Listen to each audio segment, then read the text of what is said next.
Flight Deck Officers Association. I thank Senator Whitehouse and his staff for this leadership in this issue and urge my colleagues to support this bipartisan proposal to help make our nation's pilots and especially their passengers safer. And with that, yield back the floor and suggest an absence of the floor. The clerk will call the roll. Mr. Akaka.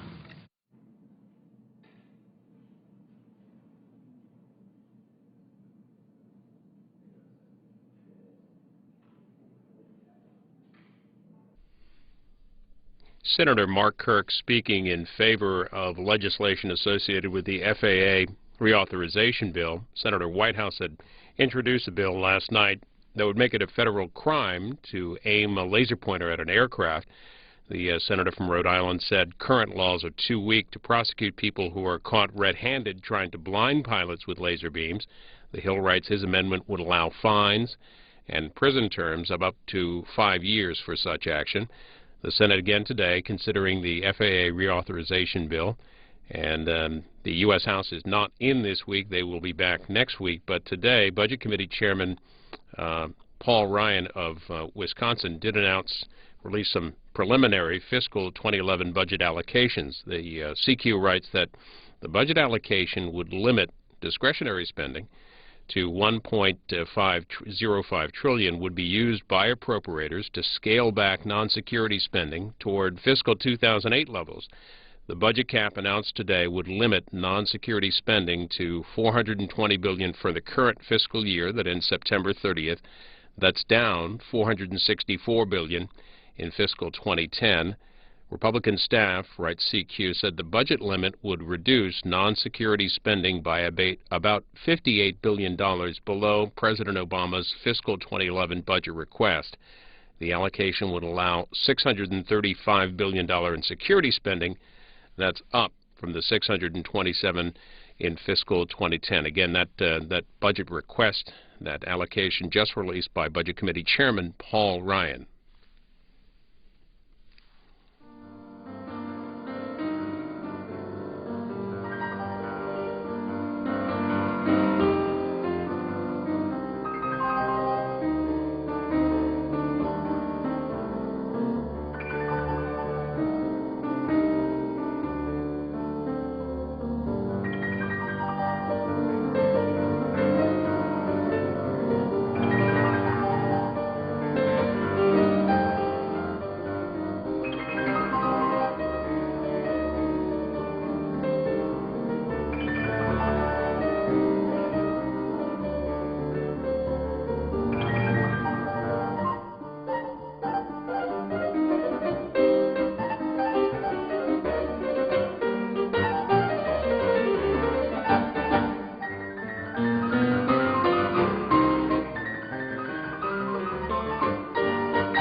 Mr. President. The senior senator from West Virginia is recognized. Mr. President, I ask that the order of the quorum call be rescinded. Without objection, so ordered.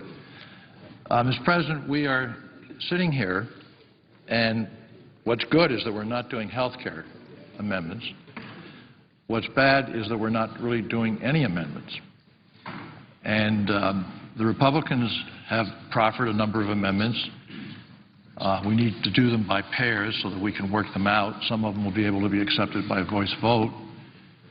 I expect that Senator Whitehouse is on laser use into pilot's eyes probably will be accepted by a voice vote, but he may want to vote. If I were him, I would want to vote because it's such an important to emphasize the issue.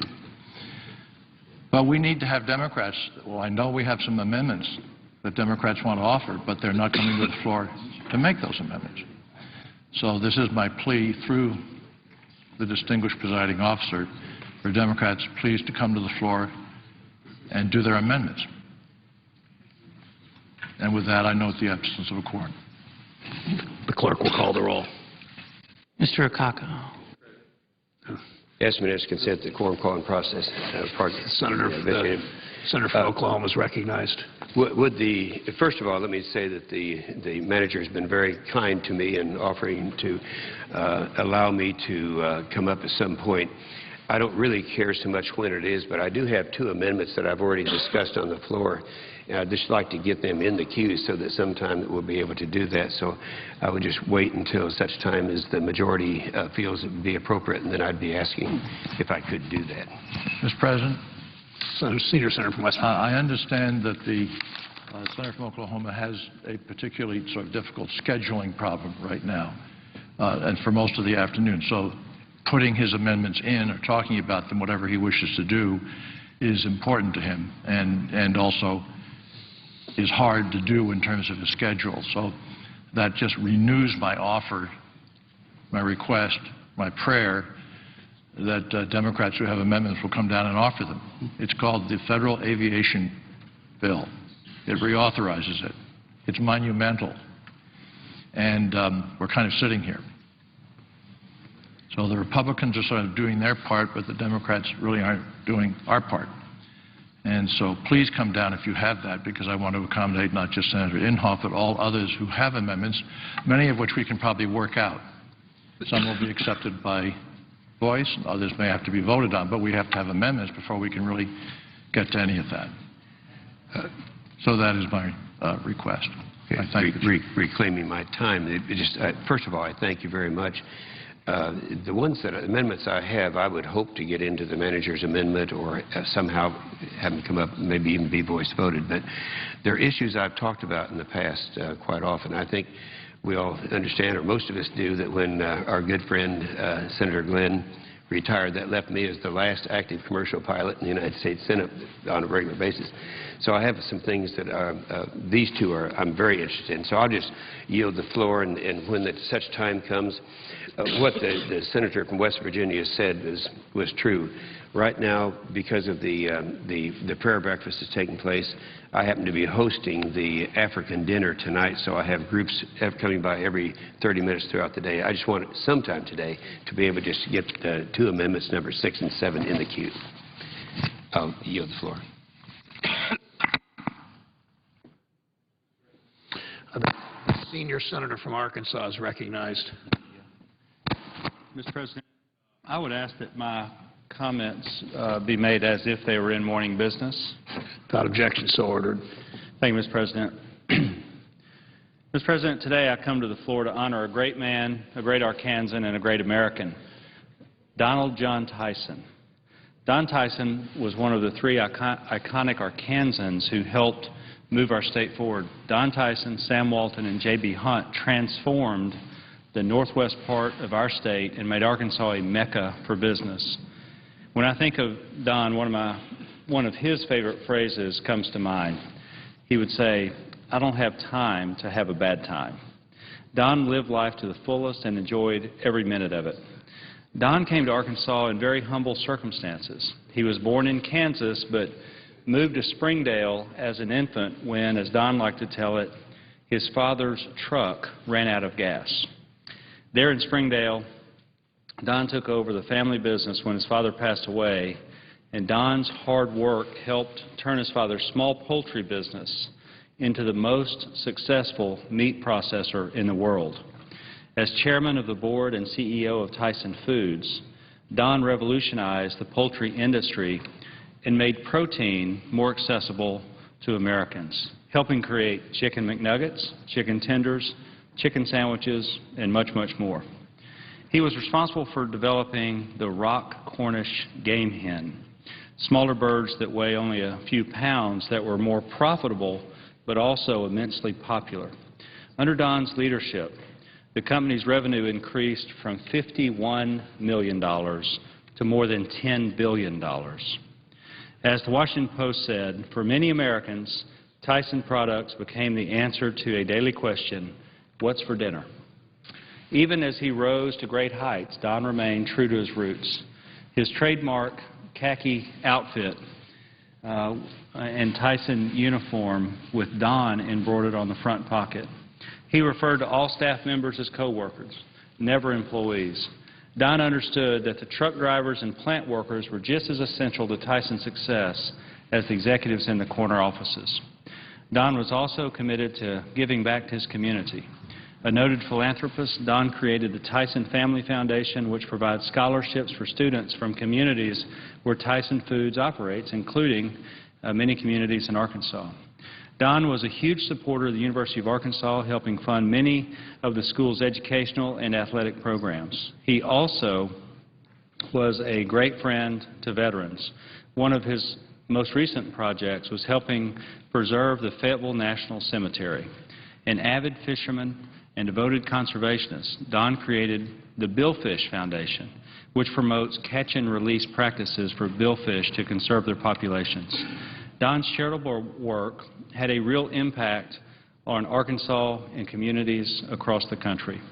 Finally, Don understood the importance of family.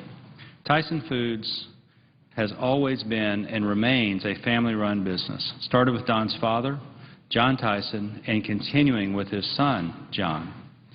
Don's emphasis on family, from his father-son collaborations to the way he treated all of his co-workers as extended family, is what made Tyson Foods great. When looking back on Don Tyson's life, I see a man who loved his business, who loved his community, who loved his family, and who loved life. Today, I join all Arkansans in celebrating a life well lived. Don, you will be missed. The Senator yield. One of the things that's interesting about Northwest Arkansas is that you were just talking about Don Tyson. You could just as well have been talking about Sam Walton, Hunt, and many others. And I don't know what it is about Northwest Arkansas that these great entrepreneurs that changed the world seem to all come from that area, as the senator from Arkansas knows. I'm very familiar with that area since my daughter Molly is a professor at the University of Arkansas. And I've been over there many times, and I was just listening to you describe the life of Don Tyson and how consistent that is with many of the other entrepreneurs. So I salute all those guys up there and you for bringing that to the floor. Senator from Oklahoma. Thank you. The assistant minority leader is recognized.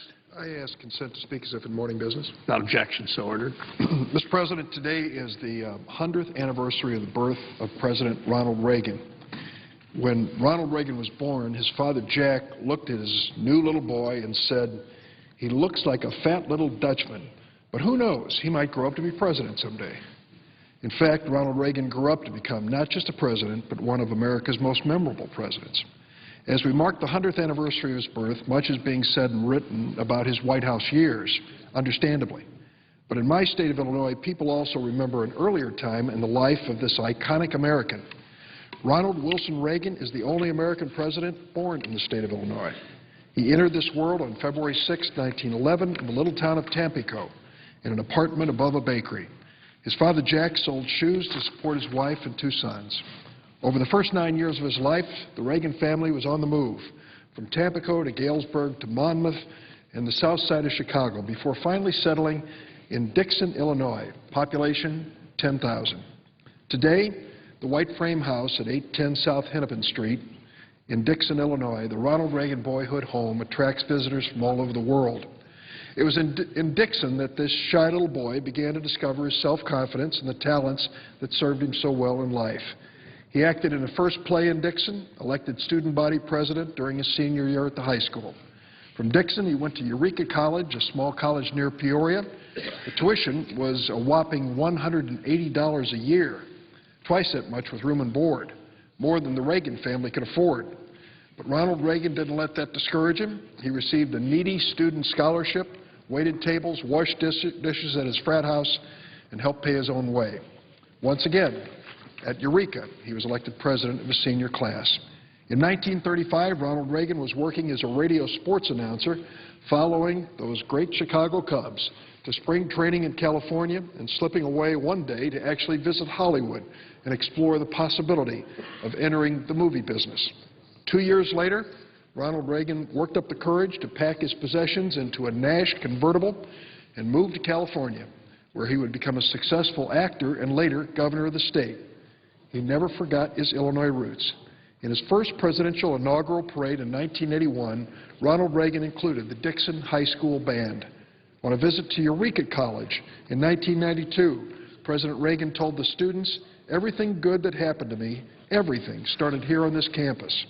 In 1990, 2 years after he left the White House, President Reagan traveled to Abilene, Kansas to celebrate. Here's what he said: "I learned a long time ago that in order to find the heart of America, you need only visit the heartland of America." It was a lesson he'd learned years earlier in the small towns of Illinois. Both the state of Illinois and the town of Dixon have created Ronald Reagan Centennial Commissions to celebrate this 100th anniversary of his birth. If you want to see the places that helped shape America's 40th president, come to Illinois this year, where it all began. Mr. President, Ronald Reagan was president when I was first elected to the House of Representatives in 1982. Our views on government differed remarkably, but I admired him for his optimism and his unshakable faith in this country. He restored a sense of confidence in many Americans when we really needed it. He told us, and I quote, "America's too great to dream small dreams." And Ronald Reagan was right. In 1992, 2 years before he announced that he had Alzheimer's disease, Ronald Reagan addressed his party's nominating convention for the last time.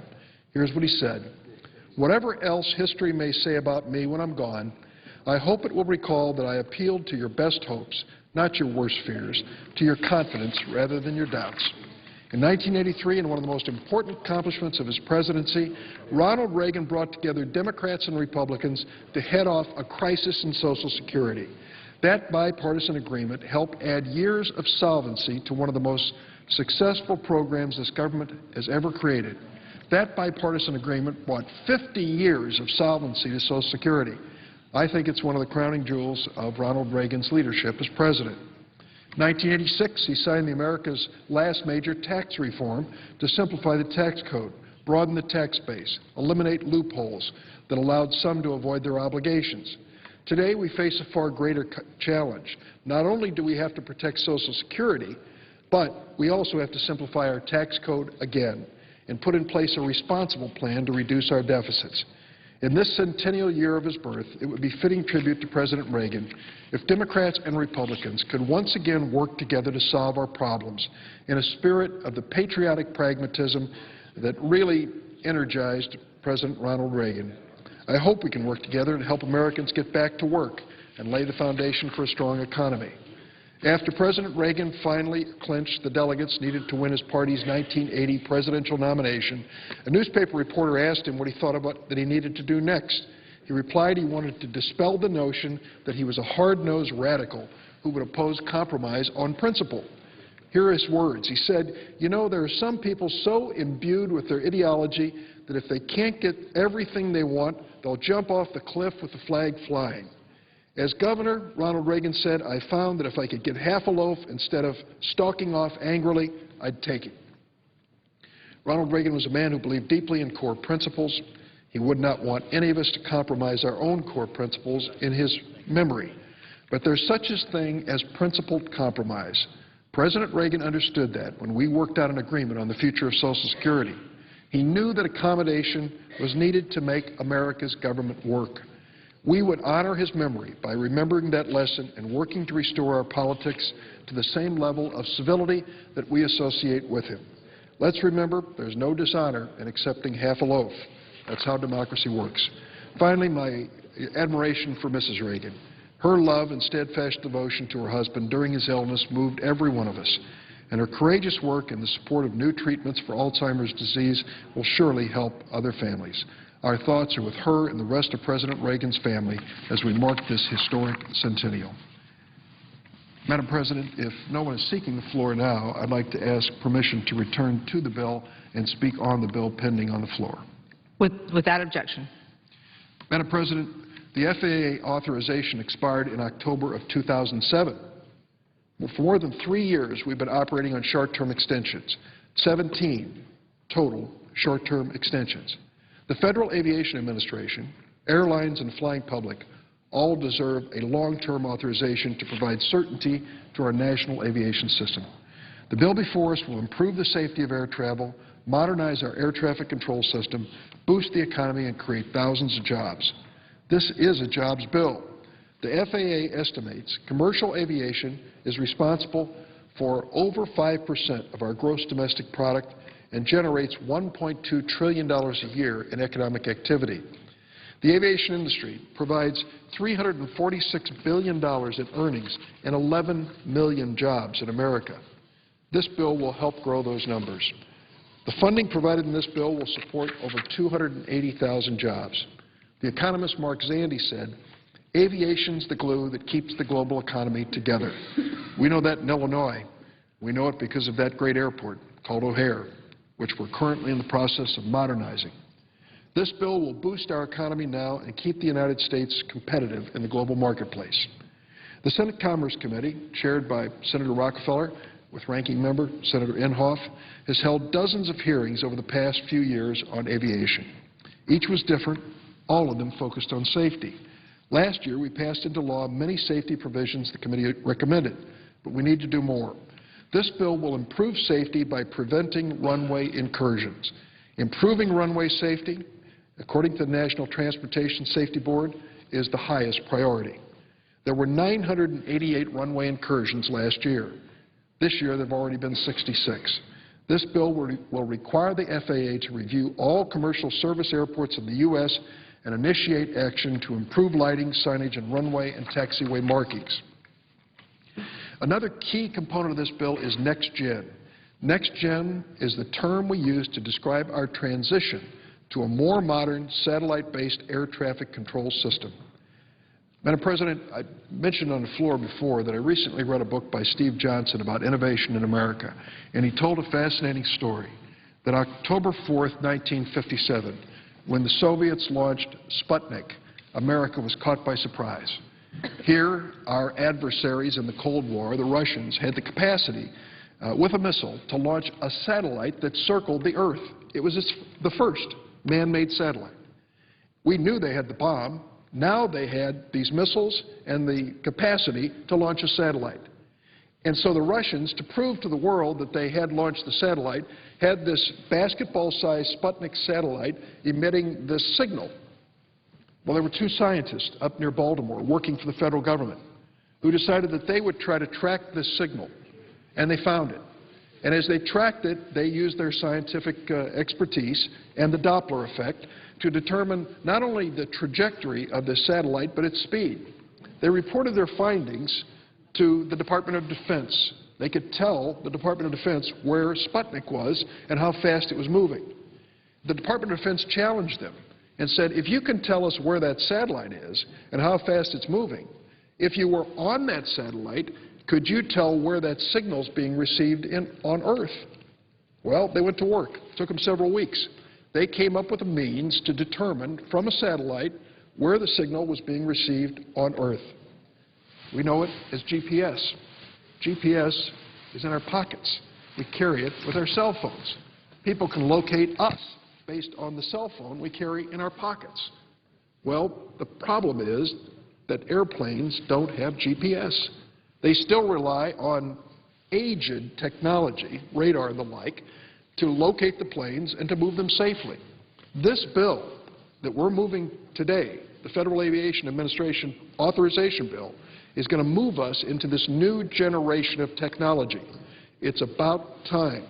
NextGen will give pilots and air traffic controllers the ability to accurately pinpoint aircraft in the sky, to avoid problems, monitor traffic, move things safely. The FAA has called for action on implementing NextGen. Last year, U.S. airlines carried 704 million passengers, and a lot of senators and congressmen. Soon those numbers are going to increase. The FAA reports that U.S. airlines will carry more than 1 billion passengers by 2023 and more than 1.2 billion by 2030. Our outdated air traffic control system can't handle this increase in traffic. But with NextGen, we hope to triple the capacity of our national aviation system and not compromise at all when it comes to safety. This technology will allow planes to fly the straightest, quickest route from point A to point B. And with more precise information, better communication, we can fit more planes safely in the airspace. Doing so will save the airlines fuel and money. It'll reduce airport delays significantly. Chicago's Midway Airport was ranked dead last over the past few months for on-time departures. Chicago's O'Hare has won that dubious distinction more than once. The main reason is the lack of capacity in our aviation control system. Fully implementing NextGen could reduce these delays dramatically. It'll also save a lot of fuel and a lot of money for the airlines. This is a great investment. Illinois, we're in the middle of the largest airport expansion project in American history at O'Hare. The $6.6 billion project will completely reconfigure the runways and make sure that traffic moves in and out of O'Hare more efficiently. Moving this project along means a lot to the people of Chicago and Illinois. O'Hare already generates 450,000 jobs and $38 billion in economic activity for Chicago and my state. This modernization project has created more than 195,000 more jobs and another $18 billion in annual economic activity. We need to move forward as a nation with the Federal Aviation Administration to make certain that O'Hare is modern and safe and can accommodate the increased capacity in air service. Madam President, I would say at this point that I hope that we can take up this bill and the amendments that have been offered to it in a timely fashion and pass them soon. This bill will help small airports and airports the size of O'Hare around the United States. It has already helped us in many ways. This program, the Essential Air Service Program and the Air Service Grant Program have been essential for a lot of small airports. We need to make sure that air service across America is served in communities large and small. I have an amendment which I'm offering to this bill that tries to coordinate some of the bookings between Amtrak and airlines. I think if we coordinate this service, we can move people more efficiently, we can do it in more communities, we can do it at lower expenses to the federal government. I thank both Senator Inhofe from Oklahoma and Senator Rockefeller from West Virginia for their leadership on this bill, and I, at this point, will yield the floor. Madam President. The senator from Oklahoma. Madam President, first of all, let me say that most everything that the senator from Illinois talked about, I agree with. We've been talking about this bill for a long time, and we just, we keep coming up against, and I would join Senator Rockefeller in encouraging anyone, Democrats particularly, to bring any amendments down that they want, because it's, procedurally, I don't think I can get my 2 amendments in the queue until that happens. For just a moment, I'd like to ask unanimous consent that I be recognized in morning business. Without objection. The senator from Illinois is talking about our friend, our beloved Ronald Reagan, and I thought I would make a couple of comments that might surprise a few people here. I was not from Oklahoma originally. I was actually born in Iowa. And when I was a very small child, Ronald Reagan was a sports announcer for WHO radio. My father was a claims adjuster, and they officed in the same room, not just the same building, but the same room. And they played the pinball machine together. And I can remember at that time they never said Ronald Reagan. They said Dutch Reagan. That was his name. That was his name on the as a sports announcer, too. And so he would actually come by, and we referred to him as Uncle Dutch. And that was in Des Moines, Iowa, all the time. That was back during the Depression and shortly after. And when our family moved to Oklahoma, we didn't have a lot of money, and so we never went to movies. At that time, they didn't have TV, and my dad, the only time we'd ever see a movie is if Dutch Reagan were having a movie. And I remember once down in Atoka, Oklahoma, which was probably round-trip driving about 4 hours, we went down to see a Dutch Reagan movie. Later on, I became the mayor of Tulsa. And during that time, that was when Reagan, in his first term, was first elected. So I was mayor of Tulsa. And he had me do his all of his domestic work. So I was debating all these Democrat mayors from all over the country on the policies that Ronald Reagan had initiated and tried to perpetuate, and they were all very successful, I might add. And now, in retrospect, a lot of people who were on the other side of the fence realize they were. But saying this, with a personal relationship, I look beyond what kind of everyone knows about Ronald Reagan, what his persona is, and can say that he was such a warm and personal person. And it never occurred to me. I thought of him as some of the family until the time that he started running for political office. It's kind of interesting because his first office, of course, was running for office out in California. And at that time, we still didn't have a lot of money, but my father, I think that was the first race he ever got involved with financially. And Ronald Reagan never forgot it. I can remember when I came to Congress, he was in his second term, and he'd always comment. He'd say, well, there's young Congressman Inhofe, and his daddy was one of my first financial contributors. So that was, so anyway, I would just say this, that when you lose somebody like him, you don't just lose a leader that in retrospect looks good to everyone, but you lose someone who is very warm and loving. You know, here's a guy that in the Oval Office would never, ever walk in without a coat and tie on. This is the way he distinguished the office, and this is the way the office distinguished him. So we dearly miss him and want to make these comments on this 100th anniversary. Thank you, Madam President. I yield the floor. Before asking let me just make one comment about the two amendments I have on the bill. I think it is important that we address both of them, but one of them is in particular very significant. We have a sub-S version of the FARs that affect scheduled and non-scheduled airlines. A scheduled airline can live with the crew rest and the flight crew rest and duty because they can adjust their schedules to do that. The unscheduled cannot. So the sub-S in the FARs today allows a sub-S to work longer hours, but they also have longer rest hours in between. They average out actually with longer rest hours per active hours than under the law that affects the scheduled airlines. And for that reason, let me just give you a couple of examples of why it's important. 95% of our troop movement over in theater, where the occupier of the chair and I just came back after having spent New Year's Eve with our troops over in Kabul and in Afghanistan. And during that time, there were several times when they had to bring blood in. Now, if a non-scheduled airline has to bring the blood in, they cannot do it because that is too far for one. They can't go. They'd have to leave the plane there and have crew rest in Kabul and come back. Well, they can't do that because we have rules against it. 95% of the troop activity movement comes from non-scheduled airlines. 40% of the material comes in and out, and that's what we're talking about. We're talking about getting blood over to our troops in the AOR. So it has worked well. There hasn't been, in 15 years, there has not been one case where an accident on a non-scheduled airline has taken place due to fatigue of anyone. So it's a problem that doesn't exist, and I've always had this hang-up about fixing things that aren't broke. So consequently, I'm hoping that we'll be able to keep that. What's happening today is there is a comment period and a rule that would do away with that sub-S.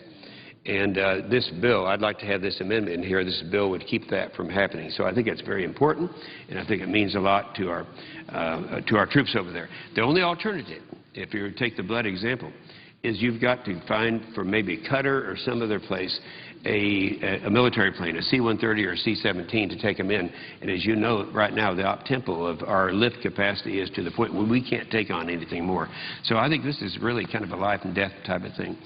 The other one that I feel strongly about, I mentioned a minute ago that when Senator Glenn retired, that left me as the last active commercial pilot in the United States Senate, and I still am and have been for 50 years.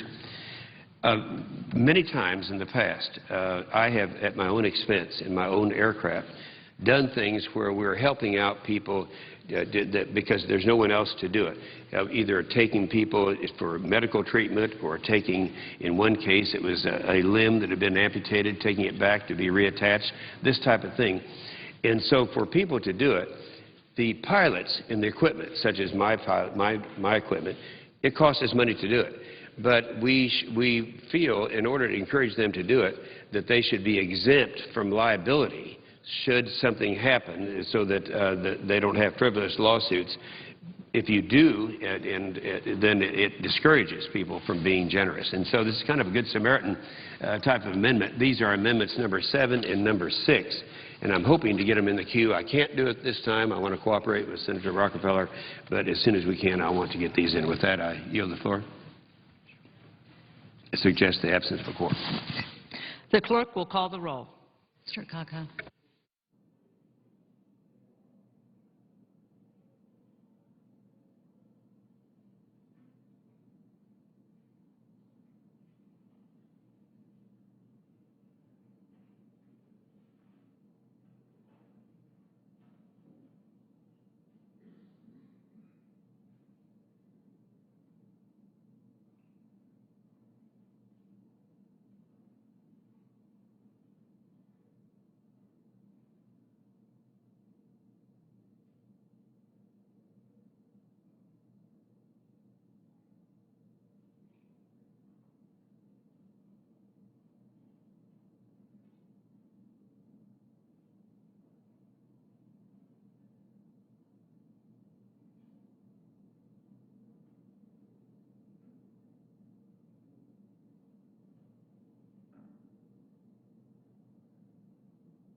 The senator from Florida. Madam President, I'm waiting until I receive an amendment. Madam President, I ask consent that the quorum be lifted. Without objection. I'm waiting just momentarily to receive the documentation on offering an amendment, Madam President, but in the meantime, I'd like to speak as if in morning business. Without objection. Madam President, it is very apparent that President Mubarak must step down. And the longer that he waits to realize that he has to step down, the more difficult it's going to be in order to have an orderly transition and to keep the peace in Egypt.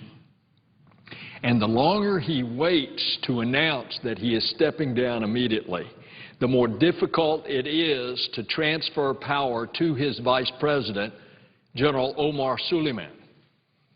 Now, if he had done this several days ago, then that transition would have been so much easier because General Suleiman is well respected in Egypt, certainly by the military.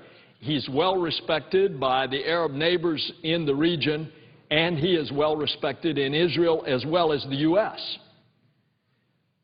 But every day that there is violence and bloodshed in these clashes, it makes the Arab street much more difficult to accept any semblance of authority that would come from Mubarak even though under the Egyptian constitution there is a vice president, albeit that vice presidency has been vacant for years and years and years.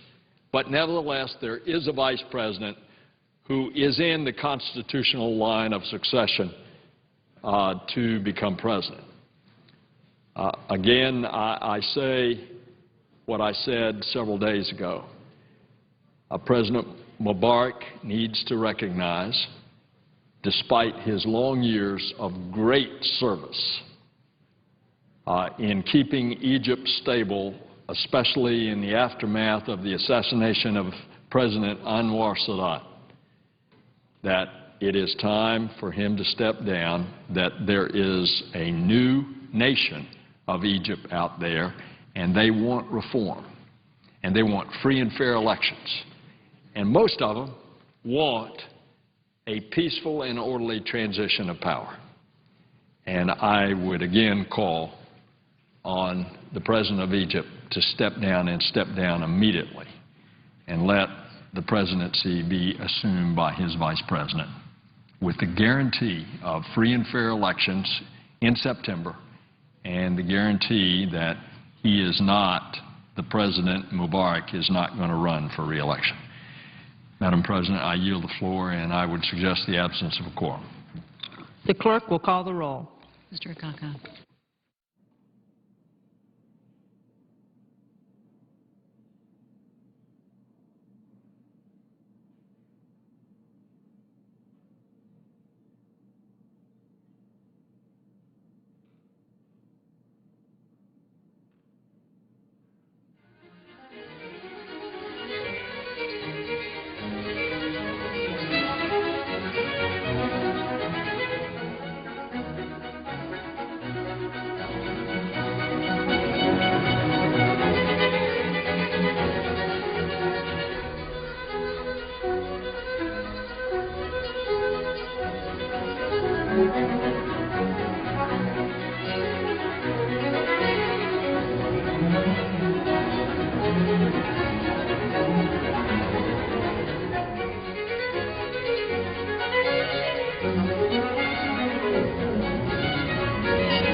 The senator from Florida.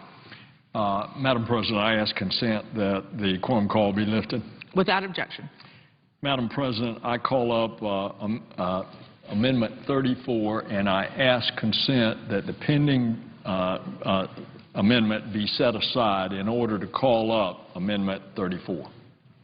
Without objection. The clerk will report the amendment. The senator from Florida, Mr. Nelson, proposes amendment number 34. I ask consent that it be considered as read. Without objection. Madam President, the NASA bill that we passed last fall strongly reaffirmed that aeronautics research is an integral part of the agency and made the point in that bill of increasing a focus on NASA's aeronautics research programs. As a matter of fact, what does NASA stand for?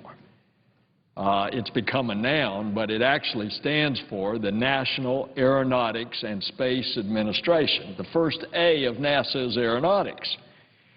And it's vital to our research programs in both air and space, the research that is going on.